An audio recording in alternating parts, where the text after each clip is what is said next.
So a couple of my questions have been addressed, but I do have some more comments on them. If it's okay, and I'll try to be quick, can we Oh, no. go through my comments? Take as long as you need. Because I have a feeling that if I'm asking, it's going to come up at some point in the future anyway, so why not clear Great. it up now? Please. Because we are just winging it along with everybody else. Yeah, and I we're- think you guys have done a fantastic job trying to get this all on paper. I don't think it's an easy task, so I commend the effort that's you. been put into it.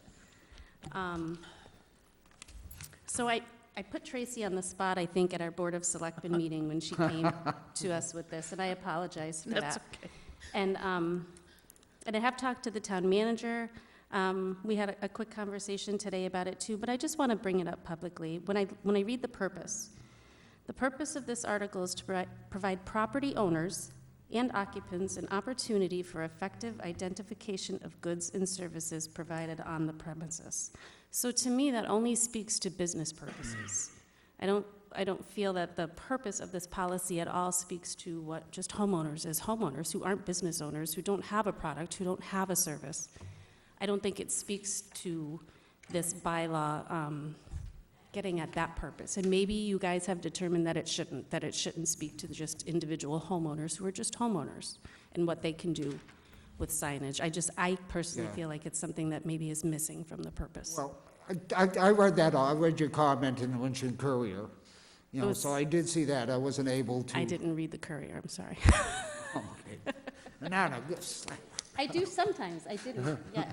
But I did, and I looked at that, and I've been reading it, and I have no idea how to tweak it. Any suggestions? It is in the old one, and I'm not saying it would need to be word for word, but, you know, the purpose in the existing bylaw talks about preserving our character, allowing residents and businesses their right to, you know, freedom of speech, protecting public health, safety, convenience, comfort, welfare. It just, the new one seems to really pigeonhole that it's about goods and services, and not everybody in town provides a goods or service, that's all. Okay. Just food for I don't thought. know how to change it, so I'd be glad to take any suggestions. Or if Ted can, And I don't need an Yeah, answer, go just ahead. food for thought. Let's see. So part of my thoughts in reading through this is, and somebody said tonight about not having to go through this process, and there's, you know, about things being restrictive or burdensome. So some of my thoughts come from that kind of mindset. So on page 9.3, in section 9.6, we're talking about sign illumination. So number 5, under 9.6.3, all signs that are internally illuminated, blah, blah, blah, blah, blah, shall require a special permit. So I just think there's instances where maybe, so the criteria for the sign illumination is very clearly spelled out in 9.61 and 2 and 3. So why require a special permit if the guidelines are laid out? Why make our business owners come before a board if it's not necessary when the criteria is very specifically and clearly laid out? could you answer that, Ted, or Tracy? Or Nicole? Again, just thoughts. I don't necessarily need an answer or response It's there, I right mean, now. and it could be taken out. I mean, there are, like you said, there are standards that basically, you know, describe exactly what we want to see with internally lit signs. A lot of communities are trying to control them more, trying to do more externally lit signs, and that's why you would want to require a special permit. But if that's something you don't feel strongly about, we can Well, cancel that. As you know, a special permit, you know, it's tough to deny it even with a special permit. A special permit is just to put conditions on it. So, Again, I was just coming from the idea of lessening the burden on the business owner and also you guys. yeah, I feel like with this, there's going to be so many more permits that come across your board, and it's just going to be so time-consuming, and maybe it doesn't have to be all the time. That's all. do you have any comment in regards to that, Tracy? I agree with that. Okay, very good. Anybody on the board have any comments? Disagree. about dropping the special permit aspect of 9.6.35. No, okay, sounds like, can add that one. Thank you. No problem. So going forward a little bit, 9.7.2. And this could just be my ignorance, but I read the last sentence. Electrical permits are required for signs with an electrical component. So me not having any electrical knowledge, that tells me that if I wanted to plug in a sign, right, that will just plug into an outlet, maybe in my window, I have to get an electrical permit to plug in a sign? Chair, if I may, you do not if you have an existing outlet. I believe it's referring to if you do not have electricity there and you have to have it run, you do need an electrical permit for any work done. Maybe we want to clarify that so people aren't burning you guys needlessly? Or maybe it's in there and I just don't understand what I'm Because you don't need a permit if you're plugging it in. I have some yard lights, they aren't hardwired, they're plugged in, and that's legal. I'm saying if you want to, one of the reasons we were doing these changes were to get rid of ambiguity or confusion. Correct. So I'm just offering things that Oh, maybe would I'm- make it clearer. If you don't take my recommendations, that's fine. I just wanted to put it out. So which one, 2 you're saying, or 9.7.2 in Number one. one, in what, 1? Yeah. the last sentence. And I get what you're saying, Nicole. I understand that. I just, I think that's, we don't want people like plugging in their ground sign, or their wall sign from the. no, I get that. There's, get that. It's got to be serviced by proper electrical. But yeah, we can take that off. What would you be plugging in? I don't know. Like a wall sign? I mean, if it was like a Maybe a window sign sign, in a that wouldn't window apply because there's or- no structure involved. Okay. Yeah. Okay. But yeah, I mean, if that's confusing, we could just take that out. Now, quick question, all signs need permits? Correct. Correct. So maybe electric permits are required for a sign, needing permits. That's actually what I was going to Bit suggest. When redundant, they but- come in for their building permit, then that's when staff, Yeah. we look at the characteristic of what they're building and we can tell them what permits they need. Great. Mr. Chair, Yes. if we're going to leave the section in, can we just add something that says, all electrical fixtures requiring new electrical devices, circuit conduits, and call it a day on that? Just, that'll cover anything that requires a new electrical plug, outlet, wires to be run from the panel, if we're going to leave this section in, so that way it reduces confusion. I think that clears it up. Can you say that again? Just where it says all electrical fixtures requiring new electrical, and then that'll be devices, circuits, conduits. So all we're adding there is requiring new electrical, or however wording it so that it's proper. Yeah, that makes sense. That makes sense. Guy, What's that? Mr. Gould? You got that? The one point that nobody has touched on in here is all these permits. By the time you get through paying for all the permits, all the advertisement, the damn permits are gonna be worth more than the sign. For example, special permits, I think, are still issued by the Board of Appeals. That means a month to 6 weeks, if you can find a paper, basically, that will publish it so anybody can read it these days. Electrical permits, cost for advertising, building permits cost. So if you're gonna put up a $500 sign, you're probably gonna spend $500 for all the permits. Mr. Gould gets to my point when I'm looking at some of these individual types of signs. So if I could just piggyback on Mr. Gould. For instance, when we look at the sidewalk signs, so the very first illustration that we have on page 9.6. Again, I love the illustrations. I think they're fabulous.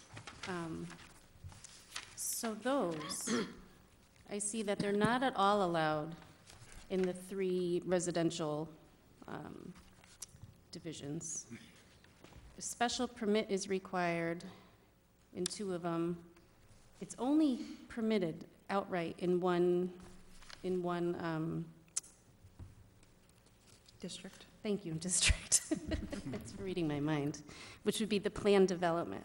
So that seems restrictive to me. That seems like we're making our business owners really jump through hoops. And like industrial, it's not allowed at all. But I'm thinking, maybe they need to put a sign up because they have to put a safety notification because there's a hole in the sidewalk, or maybe, and I know you could use a cone instead, but I'm just trying to think of scenarios where it just doesn't seem like we're doing our best to make things easy on our people. Not that everything has to be easy, but sometimes it seems like we're just being a bit restrictive. Maybe we haven't thought things through, I don't know. Are there sidewalks in most of the commercial districts? I mean, they're allowed by right in the planned development district downtown. And like, what if somebody has an approved home-based business in one of the first three districts, the R80, the R40, or the R10? They can't even put a sidewalk sign like that at the bottom of their driveway, maybe, just to say, while their hours are open. I'm just, again, I'm coming at this from the business owner aspect, and people, we're trying to get businesses to come in here. Absolutely. And I'm not saying that we have to be willy-nilly and allow everything and let things be trashy and ugly. That's not what I'm saying, but I do think we need to try really hard to think from where they're coming from. So again, I don't need an answer. Oh, but I do think we need to make it clear to current business owners, because I've heard a lot of concern about we don't have money. Us business owners, we don't have money to redo our signs if we do this.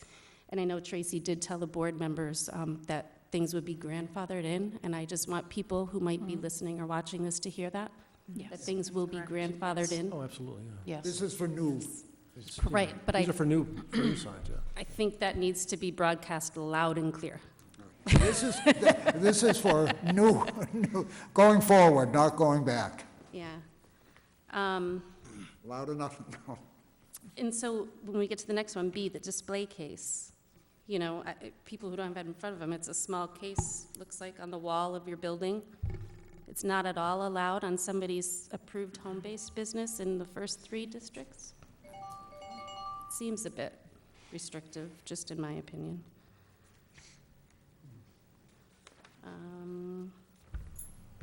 Well, it's in a residential district, so I mean, there's not typically a lot of businesses out there where you would have a display case. I mean, those are really, if you're walking down the main drag and someone has a restaurant, it would be out there where you see it from the sidewalk. These are really sort of, We have a couple this is really home-based bakeries, right, where people have an approved permitted bakery out of their house, and customers come but pick would up they their have a goods. display case? Well, why couldn't they if they I wanted suppose, something? yeah. In the sidewalks, the sidewalk signs are really for sidewalks. I mean, in the commercial districts, there really aren't many sidewalks. In the R, they're separate. There's only from the one road. district where there's sidewalks? Well, the planned district is where most of the sidewalks are, where the buildings are right up on the street. I mean, we can change it when anything you want, but it's just, No, the board can even talk about it after. I'm just giving some food for thought. okay. And I know people are gonna, whatever. I'm not here with pitchforks and, torches blazing. I know it's gonna come up.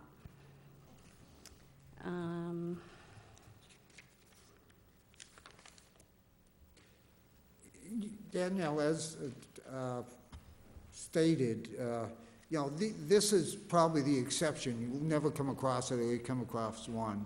We always have that caveat in there at the very end that we can grant a waiver Yeah. if necessary. I just, to know that. No, I this- get that. This is not, you can never have it, no Nope. matter how good it is. It's just so you're not messing with your neighbors. I understand, but I also think we need to try to not make people come before our boards more than they need to. Absolutely, That's all. absolutely, but So this is a nitpicky one in G, suspended signs on page 9.11. So it says the point of a suspended sign, it's intended to be viewed by pedestrians at close range on the same side of the street. But then when you go to the bottom of placement, we're limiting the type of information to just a name and a logo. And it says after, additional information is prohibited. So if it's intended to be viewed by pedestrians on their feet at close range, why can't there be a phone number? Why can't there be, whatever other information. Again, I just think we might be being a Now, little which bit one is this again? I'm sorry. G, suspended signs.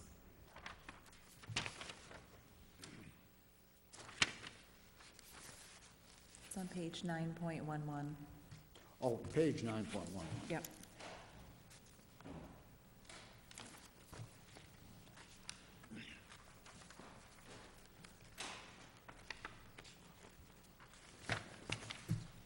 And there might be a good valid reason for it, I just didn't think of one, that's all. So you're saying, okay, so these are typically signs you see under canopies or in doorways and stuff like that. Just a sort of a smaller version of a blade sign. If you don't want to put up a full blade sign, this is a more of a Yeah, smaller version of that, which sort of identifies a store. but even like, so the way it's written, the owner couldn't even put a phone number on it. Maybe a pedestrian walks by on a day they're closed and they want to be able to call. It's just, it's prohibiting any other information. And I know we could just look the other way and not enforce it, but if we're putting the effort to make these bylaws. Information, business name, logos. So you'd want to put the number on there? I mean, that's not a big deal, right? I'm not saying what I would need to have in there, it just seems very restrictive to me the way it's written. Information type is limited to business name or logo. Additional information is prohibited, that's all. This is just a one of several building signs you might have. I said it might be a wall sign, there's going to be, you could have a projecting sign, you could have this sign. I get it. And it's up to you guys how you want to write it. If I may, Mr. Chair? Yes. Me? Couldn't the phone number be part of their business logo? I don't know, Like, couldn't they include that in their logo, their phone number? maybe. I don't see why not. I don't see why mean, not, yeah. I don't either. Could be, yeah. I just think we need to read in detail and make sure we're not being overly restrictive where we don't need to be, that's all.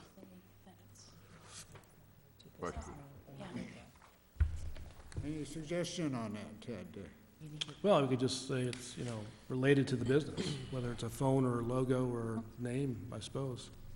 Could strike additional information as prohibited. Yes. Yeah. Yes, Mr. Gould. how about memorial signs? Over here in the park. I think those were included everywhere, weren't those the monument signs? Would that be a memorial sign? The memorial, in the park, that's a town sign. A memorial sign, well, we've got one over here in the Legion Park. What category is that in? If the Legion puts up a sign, they'd have to, if the Legion puts up a sign, Oh, it's a monument. yeah, the monument signs are permitted, yeah.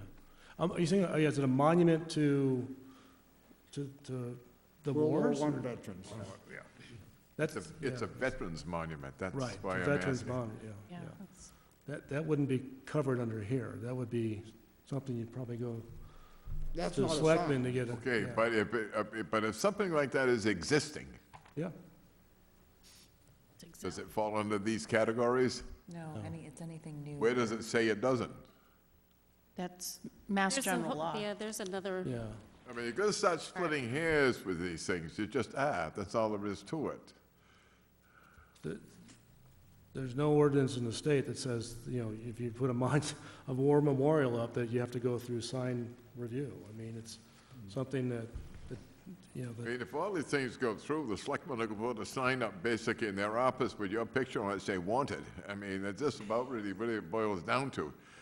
You can't live up to all of these regulations. You just can't do it. The cost, the time, you wanna put a sign up basically, and you need a special permit. If you wanna put it up in June, you might get it up in September. Now, come on. if we go into K, a wall sign, I might just be reading this incorrectly, so I'm hoping for some clarification. If not, we need to clarify. What? On page 9.13, number K, the wall sign. So, under sign specifications, the last couple sentences, 2 or more businesses served by a single common building entrance are considered one business for sign computation purposes. So I read that to mean that there could only be one sign there, even though there's two different businesses.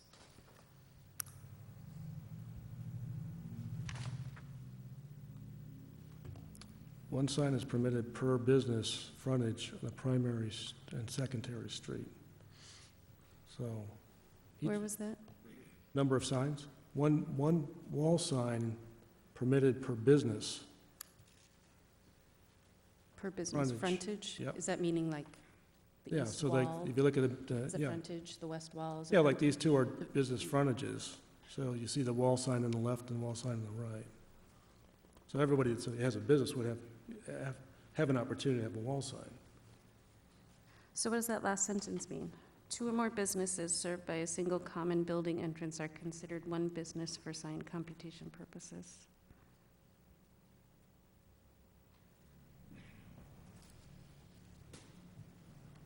I'm not arguing with you, I'm just trying to understand it. Yeah, sign population. Master of two street sign, very linear. Yeah, I can see what you mean. If we have an You can- entrance and there's a business on the first floor and there's stairs going up to a business on the second floor, even though it's one entrance, how do you deal with that? You'd have to put the two businesses on one sign board. If they have a common entrance, you can still have the wall sign, but it has to be on the same board. Because they don't have separate entrances, they have one entrance. You're going into one entrance for two businesses, which is really unusual. I guess I'm just not understanding the sentence. At first I read it as both businesses couldn't advertise that they're there, and I went, that can't be right. I have to be reading it wrong, but I'm not quite understanding what that sentence. Yeah, so what it's saying is, you can, it's 2 square feet per linear foot. So if you have a 50-foot building with two businesses in it, with one entrance, you can have 100 square feet between the two businesses on one wall sign. I mean, we can eliminate that if you like. If it serves a purpose, it should be there. I wasn't. I think it's just trying to prevent sort of the clutter. If you've got a sort of a narrow building with two businesses and one entrance, which is unusual, you'd have two different signs and maybe trying to squeeze them in and fighting for space. I don't know. We do have that in town. Fisher Auto Parts used to be two businesses, Fisher on the left and another business on the right. It's a single entrance into a breezeway with that's two right. doors. One goes right, one goes left into Yeah. two different buildings. Now Fisher does both, but if it was to separate, that is one specific business that has one entrance for two businesses. Or if somebody ever occupied the RHI building, right, and who knows, and put Did different. they combine the sign, or they have two separate signs? I'm sorry, what was that? There's they- a sign, I think there's a big sign on each side. There was a Yeah, sign. there's on two the- signs. Separate signs. There was Flower separate Separate signs. signs? Yeah, you're allowed to have a second sign on if it's on a corner, yeah. No, it's not a corner. It was one building, and there's like a door in the middle that everybody uses, and then there's more doors inside to have each business. And we had there was two separate signs, Yep. right? When the flower Yeah, it shop a was there and. To each his own, and then Yeah. Fisher Auto Parts. Yep. Again, I'm just confused by that sentence. Maybe you guys can decide Yeah, how, if at all, to fix it. if I may, what about just eliminating Yeah. the one business sign for computation purposes? Just eliminate that completely. Just that whole, whole Yeah. paragraph?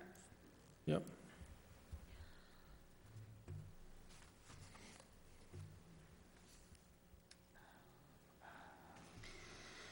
So one of my big things, which we've thankfully already talked about, was a resident wants to put up a political sign, or my daughter's graduating sign, or it's a baby boy sign, right? Or a yard sale. What do they do? So we've talked about that. Yeah, the political sign is, we can't do anything about it. They can put up a 8x8 political sign in their front yard if they want. Right. Yeah, I'm kind of talking about all the signs. So we started talking about this. So on page 9.15 and number 3, right, when we're talking about the special event signs, and I'm glad that Tracy found the document, because I have actually, for the past week, have been looking for whatever Winchendon general ordinances is, and I haven't been able to come up with anything, and I've searched garage sales, and I've searched yard sales, and I came up empty-handed, so I'm glad that Tracy and Linda were able to find the town manager policy and procedures. So I'm very glad we're gonna put in a reference, but I actually think we should think about, and it, obviously not for this, but changing that entire process, and making it very much more user-friendly and resident-friendly, rather than restrictive and burdensome and convoluted and impossible to find. So, and then number 7, this was another thing I put Tracy on the spot the other night. So everything else in here, we talk about things coming before you guys, coming before the planning board to authorize a special permit. But number 7, the other temporary signs, it says that one's to be determined by the building inspector. For the sake of continuity, I was saying, why not you guys? Well, the process in that, as I can, it takes, time to come before the planning board, where you can go to the building inspector and right there. If you say so, okay. No, I mean, I'm just throwing something out, Yeah. My 10-cent answer to that Monday night was that a lot of times I see putting a caveat in there, all other, to cover signs that we aren't even thinking of. Yes. Whether or not that's, this is an appropriate way to do it or not, only the board can decide that.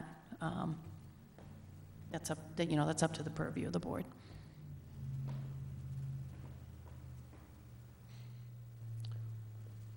Actually, if I could add one more thing, the way our zoning is written, if it's not listed, it's prohibited. So by listing all other, then it could be allowed. But again, it's up to the determination of the zoning enforcement. So, or I think you wrote building inspector, zoning enforcement. And that would not require, more than likely, once he makes the decision, he can make a decision. And if it has to go to the board, then it will. Other than that, he may be able to authorize it prior to. So it's saving time. Because there's. And my last thing, I promise, and we've talked about this a little bit too, I had circled the feather sign, and I had circled, not that you want a lot of people walking around, but I had circled the people sign on page 9.16. And I said, explain to me why. I don't know, I have a hard time seeing that the teardrop flag is any more of a traffic disruption than the big Bud Barn sidewalk sandwich sign on the middle of that intersection that's way far away from their building. If people want to advertise they're open, I think we should be friendly to that. If somebody's having a special event, Girl Scouts are selling cookies and they want to hold up a sign, we're saying that that's not allowed? I don't know, I just think we should rethink a little bit. Good point. That's all. I'm sorry I took so much of your Good- time, and it no, was so good point. nitty-gritty. Save people the si- best for last. The feather Barbara. signs and the people signs, or just the people sign? I'm sorry? Just the people sign, or both, the Both. feather? Yeah. Danielle, did you sign in? No, but I will. Okay, thank you. Thank you.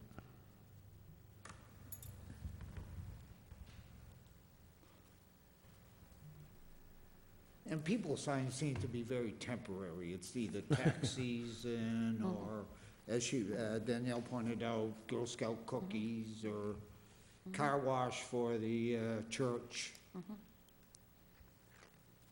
Does the planning board have any comment on that one? Anybody else? Garrett? I mean, I'd have to agree with Danielle. I have no issue with the feather teardrop sign. My only concern with that would be is if we were to approve those and leave the feather teardrop signs to be allowed, if it was inclement weather, we'd, monitor putting them out because they could become projectiles, and we don't want that to happen. Yep. Otherwise, I don't really see a huge issue with them at all. What about people signs? Does Doesn't anybody matter. have any I other? mean, they're gonna be out there waving the sign, trying to get someone in for tax season, and then they're gonna put the sign inside. They're not gonna be leaving the sign sitting outside. It's a temporary You know, I'm out there, person's advertising for taxes from 9 to 5, has a sign, taxes, come to the office, and then they're inside, signs inside. There's nothing left outside. Would be the same with a car wash. Yeah. Could you, somebody advertising I a don't, car wash? I don't see any huge issue for it. I mean, I don't see any problem with Don't them. see that.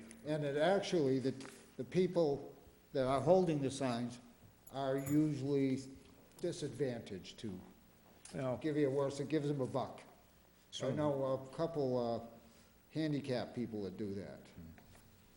And without that, they wouldn't have the money. I mean, I see no issues taking those off the prohibitive and putting them onto the allowed signs, unless there's a massive reason for why the state says no.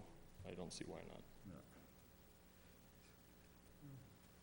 So people signs will be one of the ones we'll, after we close the hearing, I think that, yeah. you know, see if that's one of the ones we want to eliminate. What about feather signs? Do we discuss whether we want to keep those or eliminate them? I think we want to keep, I want to keep them eliminated. Anybody else have any other opinion? I think Okay. you're right. I mean, I personally don't care if they have them, if they want to advertise them. Like I said, with feathers, teardrop signs, as long as if it's inclement weather, they take them in so they're not projectiles. If they want to have them out, I don't But- care. Yeah, I've seen them right on Central Street, they don't take them in. Well, That's. Okay. Anybody else from the public? Well, actually, why don't Kyle, you come up, and then Anana, you'll be next, because you already spoke. Even though he came late, we'll let him come.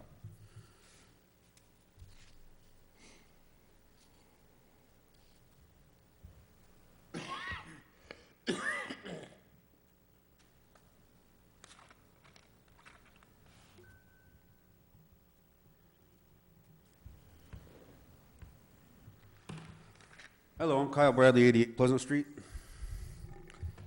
I just had a few comments. I was reading over this last night. I didn't write down an item list or a bullet point list, but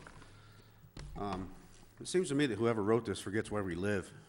We live in Winchendon, Massachusetts, not Wellesley or Cambridge. And how many pages is this document? Does anybody know? How many of what are we here? Let's say, 17. 18. I think that's about 16 pages too long for Winchendon. I read one part, the structure has to be integral to the sign, and I don't remember the exact wording, but it was pretty involved of how you have to make your sign. And if you scroll up to 9.10, it talked about temporary billboards are forbidden, yet there's a picture of a billboard like the one that Haywood has rented down here across from Valero. I don't know why that picture's there. It's like this was obviously, like these pictures here, this is obviously taken, cut and pasted from a city's ordinance. That's not anything to do with Winchendon. And you scroll down, the more drawings we get, it's more city-like. It's just totally prohibitive. I mean, what if we get somebody that wants to move into town with like a craft store, and they're gonna net $300 a week? The ROI on a $1,000 sign, you're talking 6-8 months just to bring in business, when they could put up a simple sign to bring business in their door and maybe net $500 a week while they don't have it. I mean, compared to what they will make when they, I mean, we got a new business in town with the old business's sign still above the business. Is that allowed? It's not even, they don't have a sign that meets regulations. Not only do they not have a sign that meets this regulation, they have the old business's sign up above their business, and they're operating. So that's kind of odd. well, what you're saying is that they move into a space that was an old business? Yes. And And the old business's The sign old is still business above the door. sign, the old and they're- business sign should not be there. And So they're they'll have operating just every their day. sign alone. Okay, well, that's going on, right? I just But drove the by it just to check it before I came regulations, in, just to make sure my ducks were in a row. Yeah, Well, you could take an old sign and repaint it and put the new yeah, base on it, yeah. of that. What I'm saying is, you know, he's saying, well, I can't have a sign if the sign's Maybe they there. can't afford a sign yet because of all these regulations. So the old business's sign is still above their business, and they're operating daily. But the business, they're advertising the business before they got in there? No, you there's a saying- business in operation in town right now with the old business used to occupy the space, a sign above their store, operating daily. And because So- they so probably they- can't afford these regulations to come up with a sign that meets these regulations, so they're trying to make the money, build the money up. Maybe, I don't know, I'm not speaking for them, but I'm just saying, this is very Well, prohibitive. Which business are you talking about? It's Okay, Two well, Foxes Farm Pizza. There's still the Jersey signs, Jersey Diner signs still above it. Yeah, well, that should have come down. Yeah, But maybe they can't afford a sign that meets all these regulations. This is kind of ridiculous for Winchton, is what I'm saying. This isn't Cambridge. oh, well, And it's I only, think whoever did this was very bored, because this is a lot of pages of a lot of nonsense for Winchton. thank So you. that's just my opinion, so thanks for hearing me. Thank That's you. what I wanted to say. Thanks. And Anna,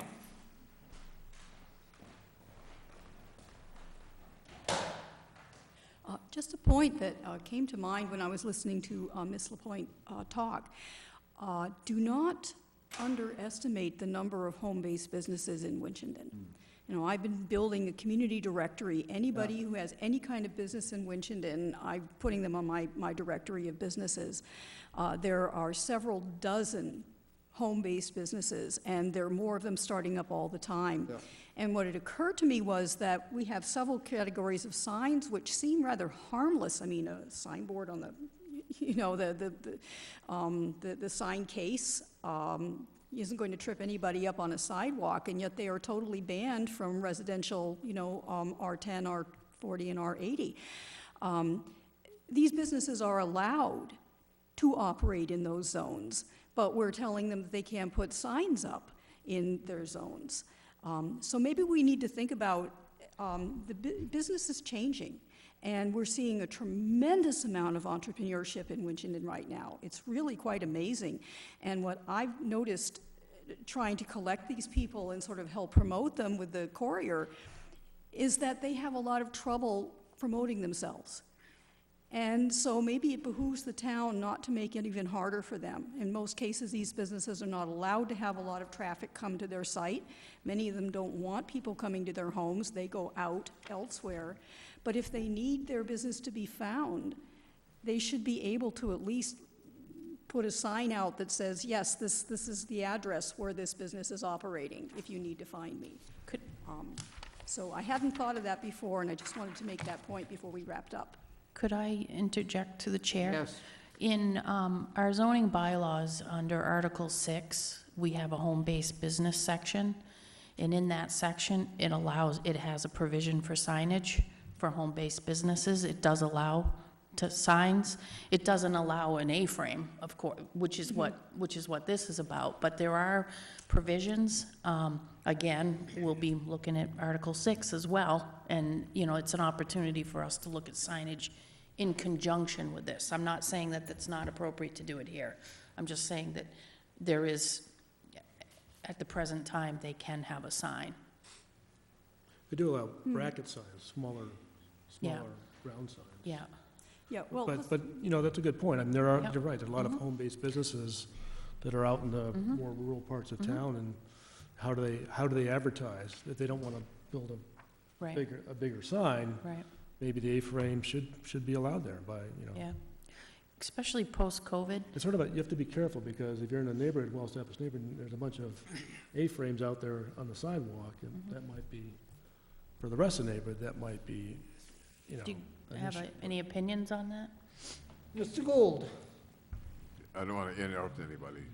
Am I interrupting you? No, No. no. A question. If this sign ordinance go through, a suggestion to the selectmen, you might get some decent street signs around, because half of them are all faded while you're here. Thank you. I have no problem, 86 and the A-frame sign out of the districts. Or you mean Chair, allowing Yeah, allowing it? Would you want to change that to by special permit on the A-frame, so that way there you wouldn't get, if you got neighbors complaining, you'd have somebody to say no? I'd have to say no. That might be an idea. What do you think on that, Tracy? Or Nicole? That's up to the board. That's up to the board. Kick it back. I mean, you could make that special permit right across, except for the, Well, I guess I would prefer to see special permit than ends, just personally. I think that the absolute N, no, should be used very sparingly. because you're always going to get your hard case. The first person through the door will be the hard case. It's tempting fate. And, I think you should always allow leeway, that there are going to be responsible people that they need to promote their business, and it's good for our town. I agree with you that, but, after sitting on this board for 15 years, you see, yes, there's a lot of good people, but there's a lot of people that you make a regulation, they'll figure out a way to slide under the door. So you've got to balance that.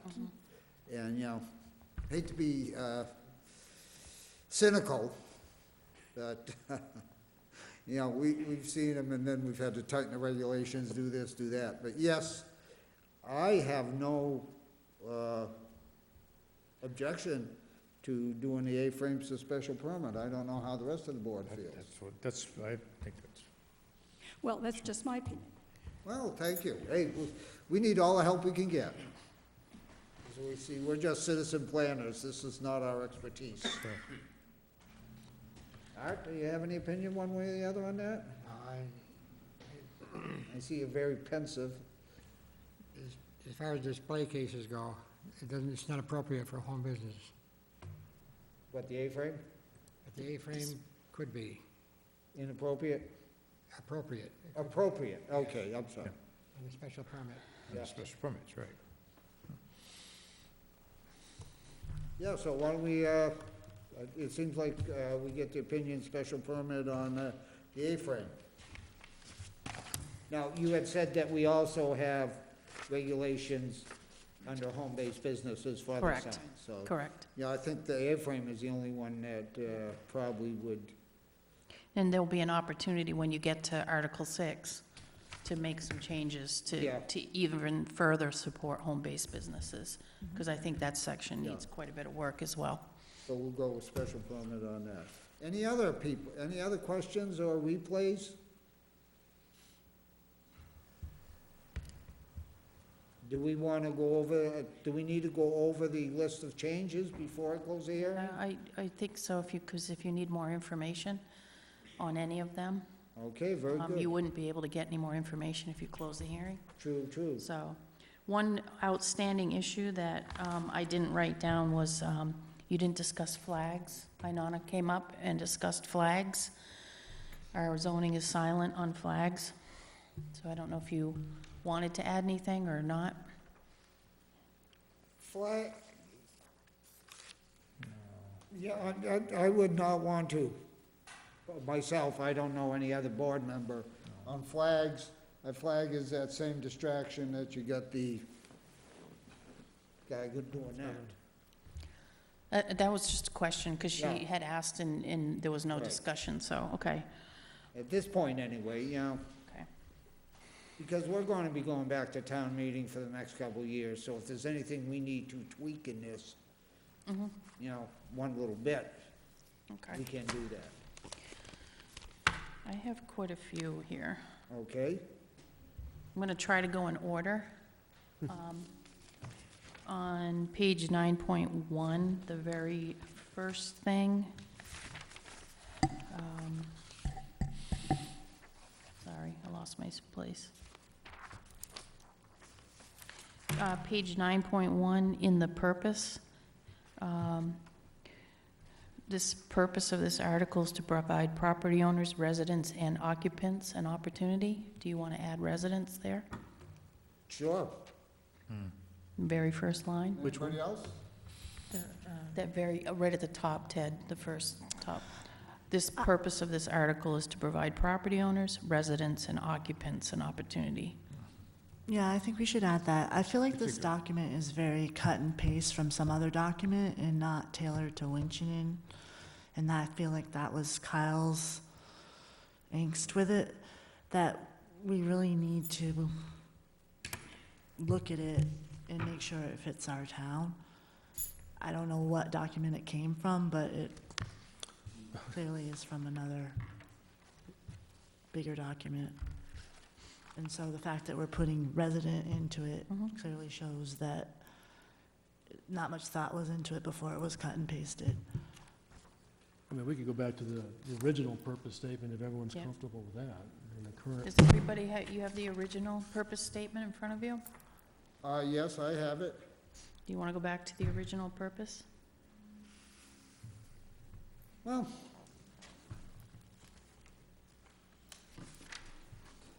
how much variation is there on the purpose there? But they're more or less are saying the same thing, but it may be, if that's what people are comfortable with.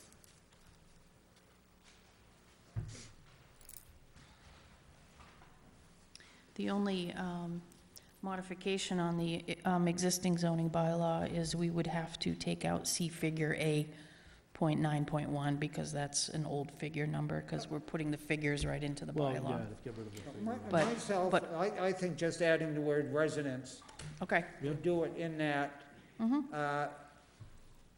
And, you know, to the point that this is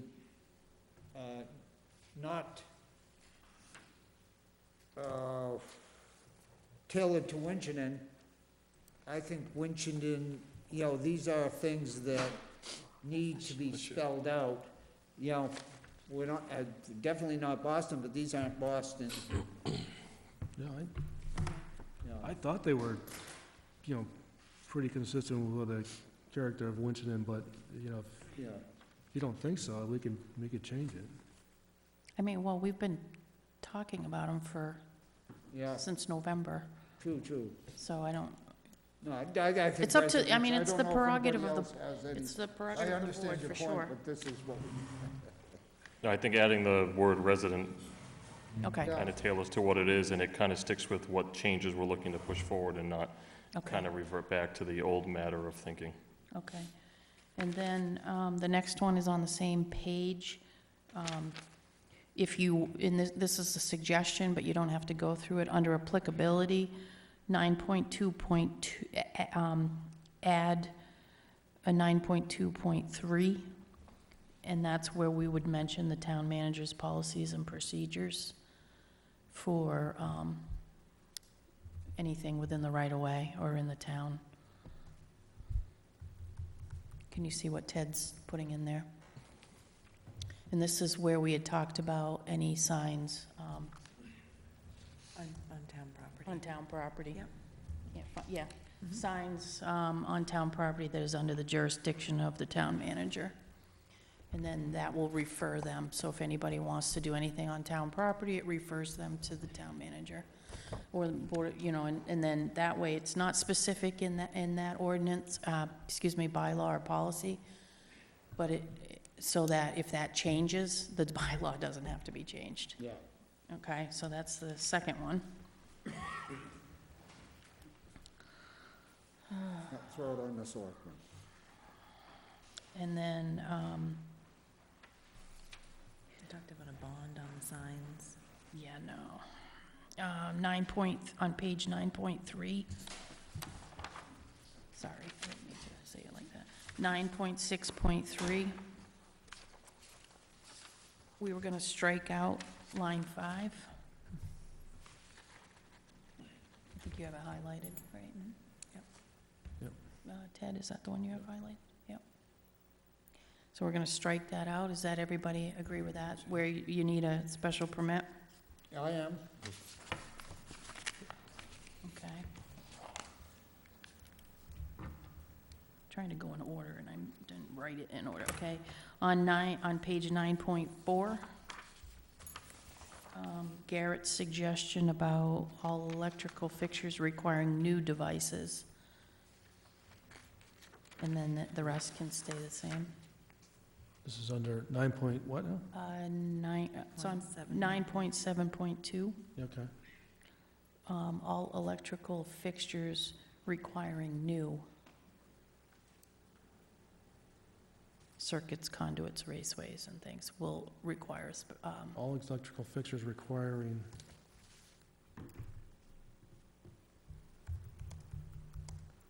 and then that will take care of that, so if you need something new. Is everybody okay with that one? Yep. On page 9.5, we decided, or the board discussed allowing A-frames in R80, R40, and R10 by special permit.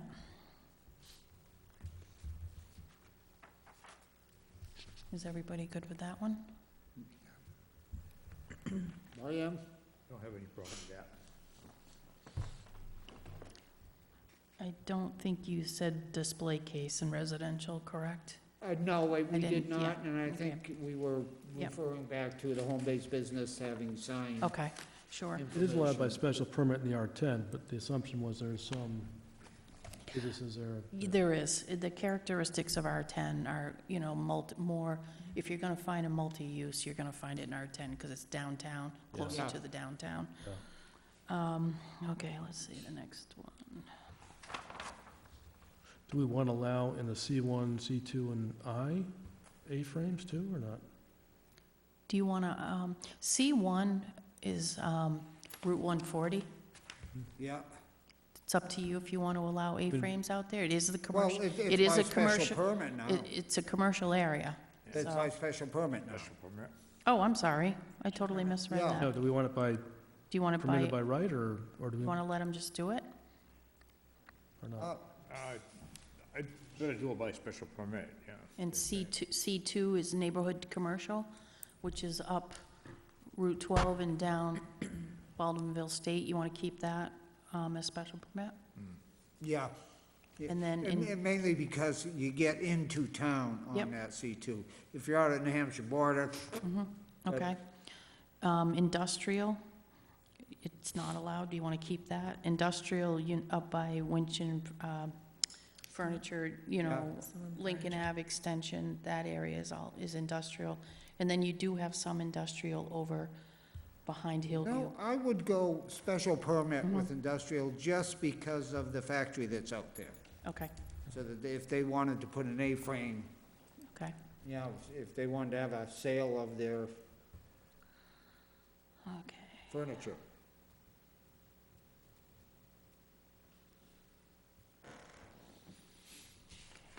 That one. Let's see, my next one is on page 911.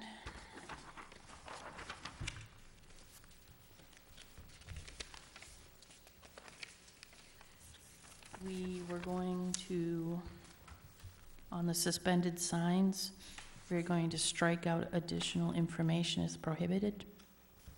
Yeah. Is that, everybody in agreement with that? What was that? That's 9:12. 912. Suspended signs.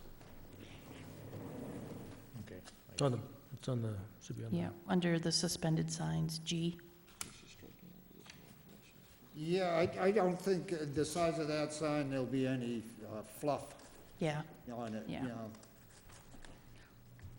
Well, we could say just the information, information is limited to the business, right? Just keep it open like that? yeah, yeah. Get rid of logo yeah, and just say, Yeah, just business. information is limited to the business, is related Is to that the okay business. with everybody? Just information is limited to the business, rather than saying logo, Yeah. Yeah. and yeah, kind of, probably because that's- that way you're not being, then you're teetering on content of what they're putting in their sign, so. Yeah.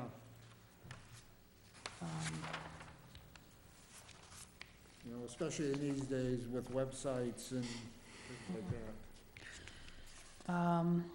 The next one's on page 9.12.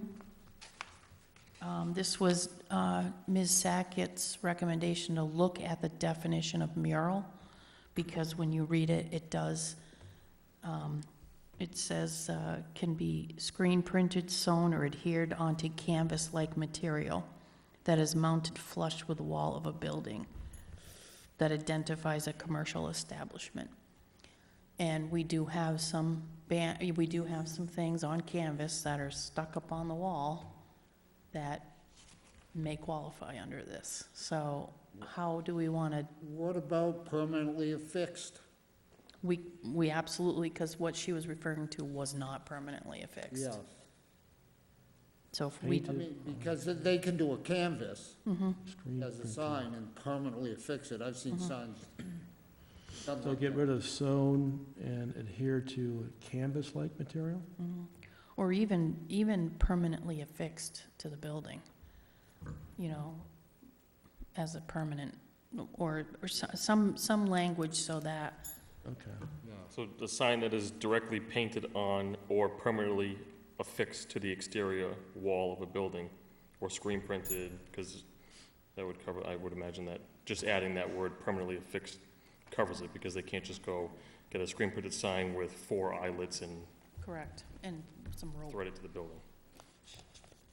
Is everybody good with that? Making sure that the mural is permanently affixed? I am. Does anybody else have any comments? Okay, let's see. On page 913, under K wall signs, we were going to eliminate, I think, Ted, you have it highlighted? Yeah. The 2 or more businesses with 1 sign, we were going to eliminate that.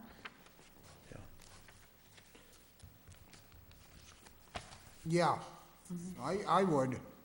Yeah, because it basically Yeah. says that one wall sign is permitted for each of the businesses. That's all we really need. Because and it's that's- not gonna be a flagrant, that's gonna be exception to the No. rule Yeah. more than the rule. And Yeah, that's, yeah. That's No. fine. Does everybody agrees with that?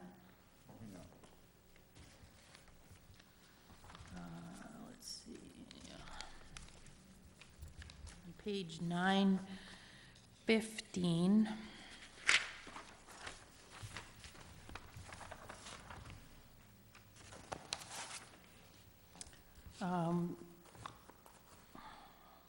Tracy, if I may, portable message board signs, we were gonna exempt police, fire, and DPW on 9. Yeah, I think that's actually what I was trying to, yeah, actually 916.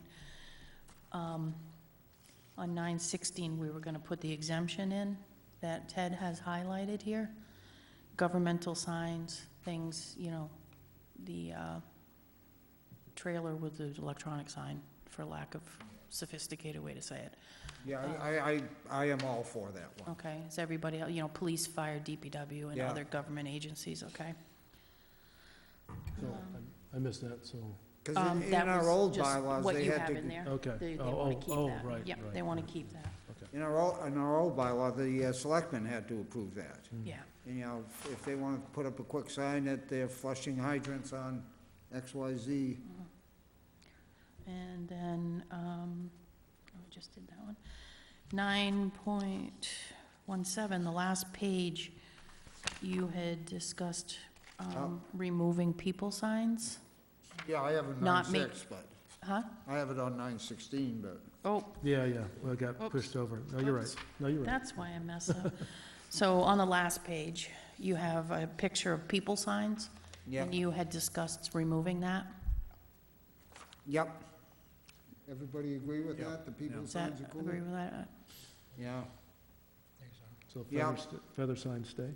Feather signs? Do you want to comment on feather signs, feather or teardrop signs? I'll defer to the other board members, as far, I really think we need to consider it, and, you know, going off of what Danielle and Kyle said, home-based business. You know, you got someone that, for example, owns a house on Lakeview, they have a home-based business, they're trying to display that they're open in their business.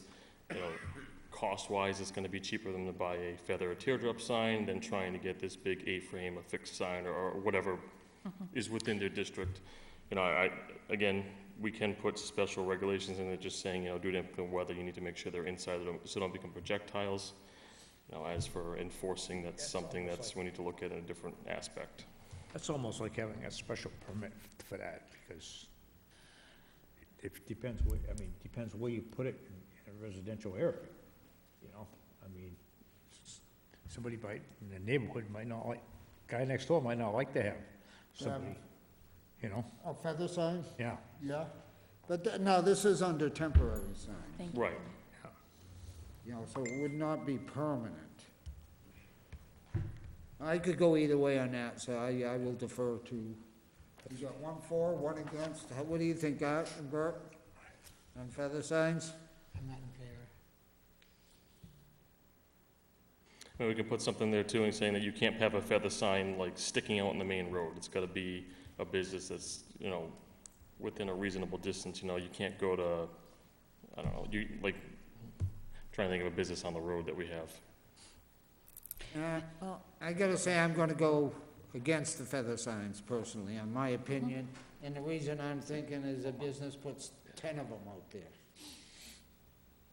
Now, Also, if the purpose of the feather signs is to, you're thinking about home-based businesses, I mean, home-based, I understand we can throw it into that clause too. yeah, again, we have the opportunity to incorporate them in that home-based business section of the bylaw, Mhm.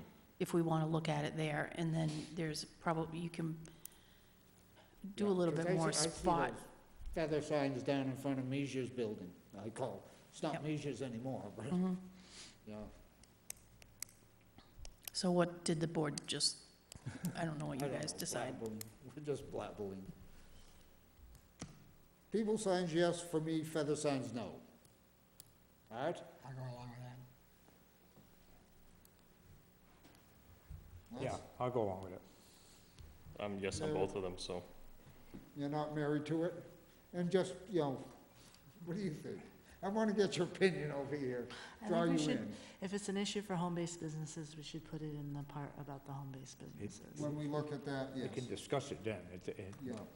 at 6. And Mr. Gould, do you have an opinion one way or the other? Feather signs? Okay, very good. So we'll leave feather signs in as prohibited? Yeah, Is that what we're people doing? signs out, feather signs in, and Okay. And then there was one other that Nicole reminded me of, that Selectman Ward had brought up something in here that says no signs on utility poles and trees and things. So I don't know if you want to, Against the law to put anything on a telephone pole anyway. right. So I don't know what It's a you, given as far as, yeah, I don't know if you, trees or something else. I don't know how many people know that. so I don't know if there's an appropriate place to put it in here, what the board thinks of that. Would it work under applicability? Just because in there's, you know, it talks about nothing containing in this article shall be constructed, and, you know, kind of put it like a 9.2.4, you know, no displaying anything on any utility poles, et cetera, to that extent. Underneath the town managers, it kind of goes part and parcel with public right-of-way. Yeah. Is that, and, you know, we could even just, which includes, Mhm. you know, utility poles and trees and things. Because a lot of the trees are town trees, you know, on the Within street. the right of way, yeah. Yeah, they would be within the right-of-way. So we could kind of encompass that language into the town manager. Into, going back to the town To the manager. town manager. So is that, yeah. is that acceptable? You want to add it For me, there? that's acceptable, Okay. yeah. So- All right. Because I know people are putting signs on their own trees. The Historical Society does it. Yeah, whatever you want to do, I mean, that's their own tree, so. Kill your own tree. So, I think did I miss anything? The only one I had, Tracy, was page 9.15. Under other temporary signs, we had talked about changing that to all other temporary signs. And then we had also discussed that being the building inspector, but my comment on that would be, is there a different board that would be better suited to handle that instead of taxing the building inspector with another The thing? the only issue with when somebody needs to make a determination on zoning, that falls on the zoning enforcement. That's kind of, you know, it's that position's determination. So if a sign comes in and it's temporary in nature, but it's not specifically outlined in this, then it's read that it's prohibited. So who, you know, The only other person would be you and Nicole. Should we change it to zoning enforcement officer? yeah, well, I mean, Same thing, yeah. but it just, if it ever does split, or, That might be a good idea. Where is this again? Right on, under signs, number on 7. other temporary signs to be determined by building inspector. Oh. If you could change that to zoning enforcement. Yeah, I wasn't sure who would basically. Yeah, be yeah, no, responsible. that wasn't, you weren't wrong. He has combined position. But if you just put zoning enforcement officer,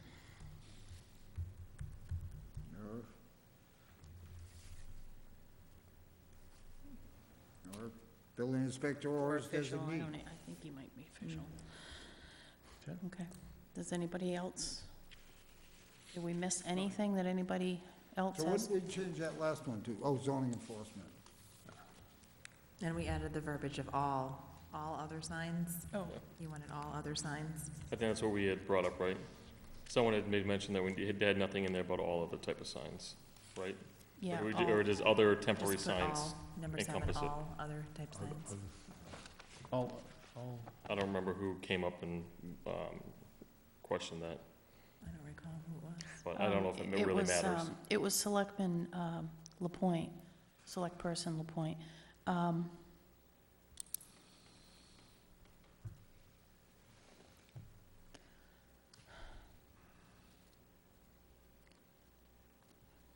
I don't know about that one. Because And you want to all- just leave it as it is? I think, I mean, are you good with that? I don't want to, Oh, if I'm you good with think it leaving needs it. to I didn't say know all- if there was yeah, a, like, reason as to wording, like any, like, Yeah, type of, yeah. federal or state law that was required in that wording context. That's the only No. reason why I brought it up. No, I'm lost. Which one are you talking about? on number 7, Number 7? yeah. As is. And I mean, so Ted, when you added this in, Sort of a catch-all for anything else that might come that's, up. okay, so when I described that being a catch-all for something that's not listed in here, Yeah. I was accurate when I said that. Right, because there might be other types of temporary signs. That's, that- okay, that's, that, 'cause Perfectly that's, fine, but we just can't, right, we just can't Think of everything. predict. Can't We- predict Who everything, knows? Somebody may come in with a temporary sign, we're like, wow, I Yeah. never even thought of that. And it's not listed in here, so it's prohibited, and we want to prevent that, Yeah. so. Yeah. So if you're okay with just the way that was written, okay. Absolutely.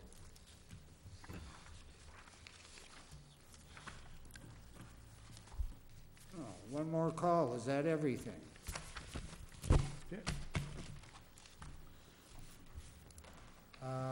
If not, I will entertain or if it is, I will entertain a motion to close the hearing. I'll make the motion to close the hearing. And, I'll second. okay, Garrett, motion to close and seconded. Any other comment? Roll call, please. Roll call. Okay, very good. Then we go Mr. Gould. No. Mr. Menta. Aye. Aye. Mr. Goodrich. Mr. Want. Aye. And sorry, you don't get a vote tonight. And the chair votes aye That was to close the hearing, correct? to close the hearing. Okay, very good. Now, we've already gone over all the changes. Now, the motion would be to could you tell me what the motion is, either Nicole or Tracy? The motion would be to recommend the zoning with all the outlined changes, As discussed. as discussed, yeah. Sorry. Okay, no, I didn't know, I was getting long. That's all right. Okay, I would entertain a motion to either recommend or not recommend it with all the changes as discussed. I'll make a motion that we, Okay, very good. Do I have a second? Second. Okay, Les made the motion, Art second. Any more discussion? And I'll do a roll call on this again. Mr. Gould? No. Okay, Mr. Menta? Aye. Mr. Goodrich? aye. Mr. Wong? Aye. And the chair votes aye, and it's 4-1 to recommend it to the town meeting, or whatever the hell. Yep. So what will happen next is Ted will do these last-minute changes. What I'm gonna do is I'm gonna send them out to the board to make sure they're accurate. If anybody sees any inaccuracies, respond to sender only. We don't wanna violate any open meeting laws. But please bring any changes or any discrepancies to my attention. Amanda, She may not be on that list. sign that, put your name down the bottom underneath, and just And- sign it. Okay. And then once I, feel confident that we have the final draft, I'll send it to the town manager, because right now, in the warrant, there's a placeholder, and he's gonna present a final warrant, I believe, in a couple of weeks, but he's presenting a draft warrant on Monday night. So if we can get it done by then, that would be great. If we, you know, we'll try, so. And Mr. Gould needs to sign that.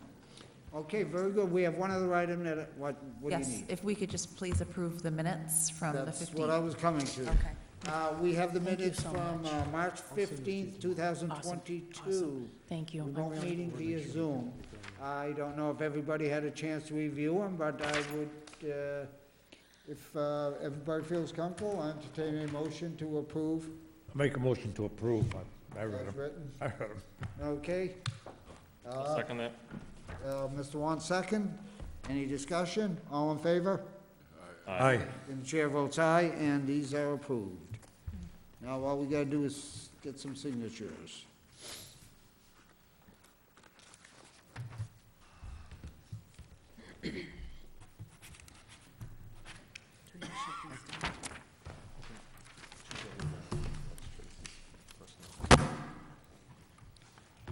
And again, thank you, Amanda, for stepping up. It's very informative. What's that? I said it was very informative. Yeah, oh yeah, I got lots of material to hand you over, you know, information. I was gonna get to you, but it's been a crazy couple of weeks for me, so. Through the chair, if I may, can I just, one more thing, I wanted to thank Ted for coming out. Oh, I'm sorry. And, no, that's okay, and helping with the public hearing, and he has graciously agreed to present the article at town meeting as well. Oh, well, nice to have you. Thank you. So Oh, I I love wanted- that. You know, 'cause I, you know, you can run the gauntlet. What's that? You can run the gauntlet. I'll try. Oh, I think it was good. I Need a mean, that's really the first time Okay, we've now- vetted this out. Make a motion that we Make a adjourn. motion to adjourn. Yeah. Motion to adjourn, second. Signs are. Here, it's, everybody seconded, all in favor? Aye. Aye, we're adjourned at